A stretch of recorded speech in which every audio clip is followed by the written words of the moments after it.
আমার আল্লাহ ডাক দিয়ে বলে, হে মুহাম্মদ সাল্লাল্লাহু আলাইহি সাল্লাম, আপনি আপনার উম্মতদেরকে জানাইয়া দেন, আমি আল্লাহকে যদি ভালোবাসতে চাই, আমি আল্লাহকে যদি পেতে চাই, তাহলে আপনাকে যেন অনুসরণ করে, আপনাকে যেন ভালোবাসে, তাহলে আমি মাওলাকে পেয়ে যাবে।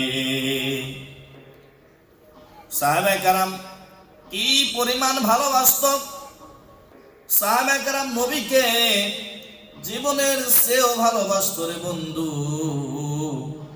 আবু বকর রাদিয়াল্লাহু তাআলা আনহু, তার জীবনী কাহিনীর ভিতর পাওয়া যায়, আল্লাহর নবীকে যখন নাকি আল্লাহ তাআলা বললেন, হে আমার হাবিব, আপনি আবু বকরকে নিয়ে আপনি হিজরত করবেন, মক্কা নগরে আর থাকতে পারবেন না, মক্কা নগর থেকে মদিনায় হিজরত করে চলে যাবেন।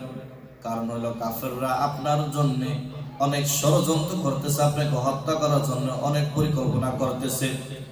ও আল্লাহর হাবিব, আপনার মক্কায় থাকা দরকার নাই। আমার নবী দু চোখের পানি ফেলাইয়া কান্না করতেছেন। আমার আল্লাহ ডাক দিয়ে বলে, বন্ধু আপনি কেন কান্না করতেছেন? অজরে কেন কান্না করতেছেন? বন্ধু রে, কান্না করেন না, আমি বুঝতে পেরেছি নিজের মাতৃভূমি ছেড়ে অন্য দেশে চলে যাবেন। ও বন্ধু, আপনাকে কথা দিলাম, মক্কা নগরের ভিতর আমি আপনার আবার পৌঁছাইয়া দিব। মক্কা নগর আপনার হাতে এসে পড়বে, মক্কার রাজা বাদশা আপনি হবেন, আপনি রাজত্ব করবেন, আপনি যে রাষ্ট্র আবারও চালাবেন নতুন করে। হাবিব, কিছুদিনকার জন্য আপনি মক্কা পরিত্যাগ করেন, মক্কা থেকে মদিনায় চলে যান।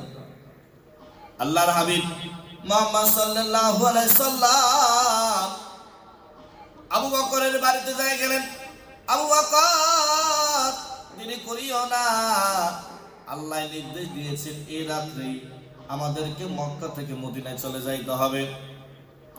আবু বকর রাদিয়াল্লাহু তাআলা আনহু ঘরের দরজার সামনে যায়, আল্লাহর নবী টকটক করতেছেন। আবু বকর সাথে সাথে দরজা খুলে ফেললেন।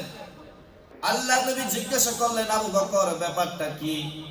তুমি দেখি দরজা খুললে এত তাড়াতাড়ি, তুমি কেমনে জানো আমি তোমাকে ডাকবো? আল্লাহর নবীর সাহাবী হযরত আবু বকর বলেন, ও আল্লাহর হাবিব, আপনি যেদিন বলেছেন আল্লাহ পাক রব্বুল আলামিন কবে জানি আমাকে নির্দেশ করে যেন মক্কা থেকে মদিনায় হিজরত করার জন্য। আবু বকর, তুমি আমার সঙ্গের সাথে হইবা, তুমি আমার সাথে মদিনায় হিজরত করবা।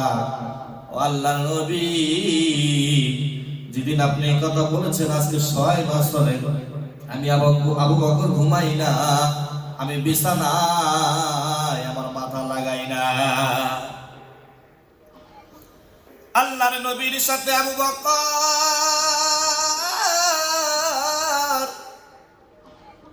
মদিনায়, মক্কা থেকে মদিনায় হিজরত করার জন্য রওনা দিলেন। যেতে যেতে অনেক দূরে চলে গেলেন আবু বকর আর নবী। যখন নাকি আর হাঁটতে পারে না, আমার নবী বেহুশ হয়ে যাইতেছেন, কষ্ট হচ্ছে।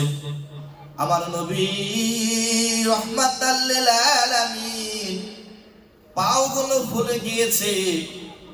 নবী ক্ষুধার্ত, তৃষ্ণার্ত, পানি নাই, আহারে ক্ষুধাও লেগেছে।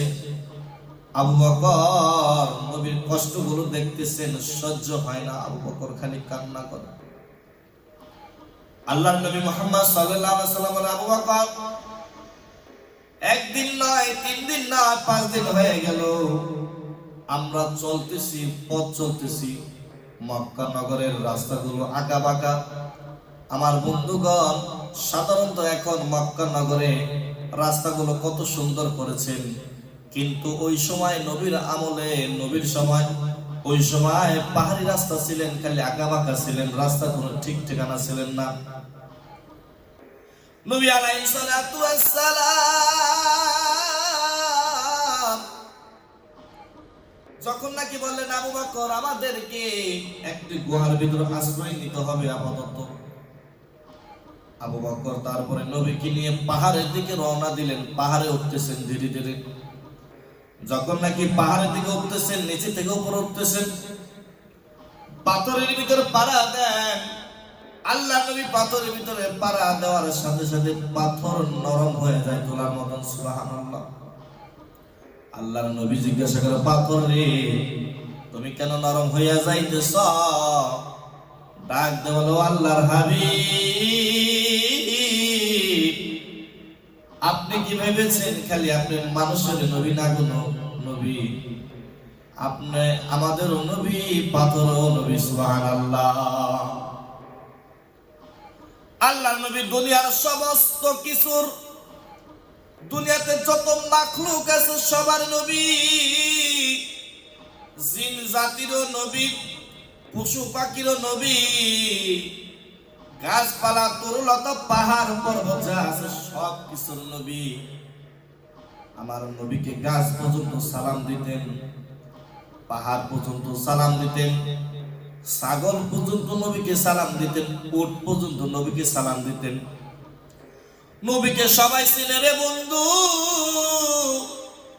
আমরাই চিনলাম না নবীকে। আহারে দয়ার নবী, মায়ের নবী, কেন করে বন্ধু, কেন নবীরে চিনলাম না? জঙ্গলার হরিণ যদি নবীকে চিনে, উট যদি নবীকে চিনে, গাছ যদি নবীকে চিনে, কেন তুমি আর আমি চিনলাম না?